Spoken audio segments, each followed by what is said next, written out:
Breaking news. Declaration of war. Russian MPs blast U.S. plans to enforce North Korea's sanctions on foreign territory. This is on Russia Today, an RT.com article. I'm going to read this to you right now. The realization of this U.S. bill includes a proposed force scenario in which the U.S. Navy would conduct compulsory inspections of all ships. Such a scenario is simply unthinkable because it means a declaration of war.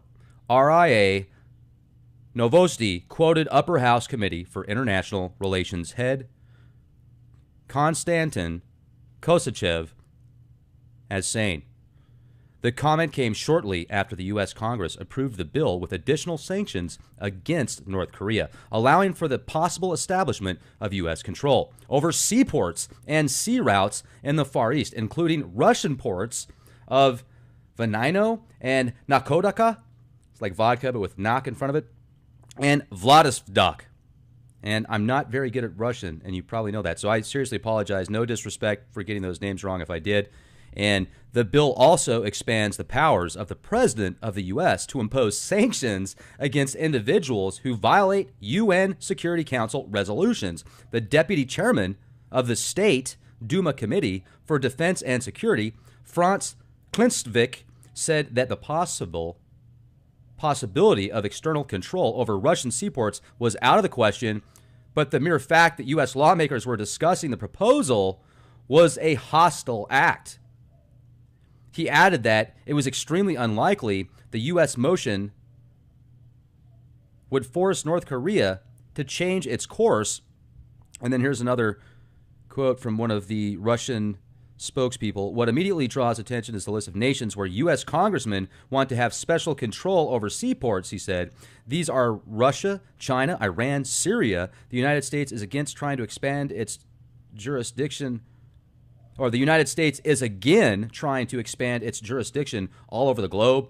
It is as if they were telling Russia, China, Iran, and Syria that these nations are suspects in crime, which is nonsense according to international law. Here's another quote. The U.S. administration will receive a symmetrical, adequate response to any unfriendly steps towards Russia and our allies. In any case, no U.S. ship will enter our waters. Krasov was quoted as saying by RIA Novosti. Last week, Russia expressed support for a Chinese initiative at the UN Security Council aimed at resolving the ongoing crisis in North Korea. And the draft resolution proposed that North Korea refrain from missiles and nuclear testing, as well as the U.S. and South Korea undertake not to hold any military exercises in the region as well. In addition, Russian Deputy Foreign Minister Gadilov has urged Washington and Seoul to reconsider the decision to put the Terminal High Altitude Area Defense THAAD system, the THAAD system, on the Korean Peninsula, warning that it will serve as a destabilizing factor in the region. End quote. So read the article, Russia Today, RT.com, just came out, literally. I'm telling you guys, while everybody's thinking about Kim Jong-un and how he keeps gaining weight to where he's literally having to stand up with canes now and have his elder generals that are in there, they look like they're ready to go into an assisted living facility and spend the rest of their golden years there. And probably not so golden, are they? That's what my grandpa used to say. The golden years aren't as golden as people say they are sometimes. Why do they call them the golden years anyway? Yet I divagate. Now, there's an article on thehill.com that said the House voted Thursday to impose new sanctions on North Korea. Amid heightened tensions, legislation approved handily on a 419-1 vote that would target North Korea's shipping industry and people who employ North Korea's slave labor abroad. What's interesting is there was one person that said, no, I'm voting against it. Who was that guy or gal? And it's like, I'm holding my ground, man. North Korea's the good guy. They're the good guy. So what they're not saying in this article is they're not talking about the Russian ports that they want to keep track of these ships that are going in and out, as well as Syria and Iran. And that's wild. I mean, that's pretty hardcore. And is that why there's been all these crazy secret meetings? North Korea is the scapegoat, the fall guy, the spark, the tip of the iceberg that could create a global war. Now, I'm not saying it's aliens. I'm just saying it's aliens. Like, what do you think? Am I looking into this too much? Now, I'm not saying there's going to be global war. I do see proxy wars on North Korea. Now, if Russia jumps in and China jumps in, then it's going to get nasty. It's going to get real nasty real fast. Thank goodness I'm going out to my bunker in just a couple weeks. No joke. May 19th to the 21st, I'm going out to South Dakota. I've got like this 2,100 square foot concrete steel bunker out there in the middle of nowhere. And we're doing this X-Fest event out there. If you want to purchase a bunker, or if you want to go in on a bunker with some friends, like, you can fit up to 20 people in one of these things. I don't know how comfortable I'd be with 19 other people in one, but I mean, if you have very few bucks and you want to just have some type of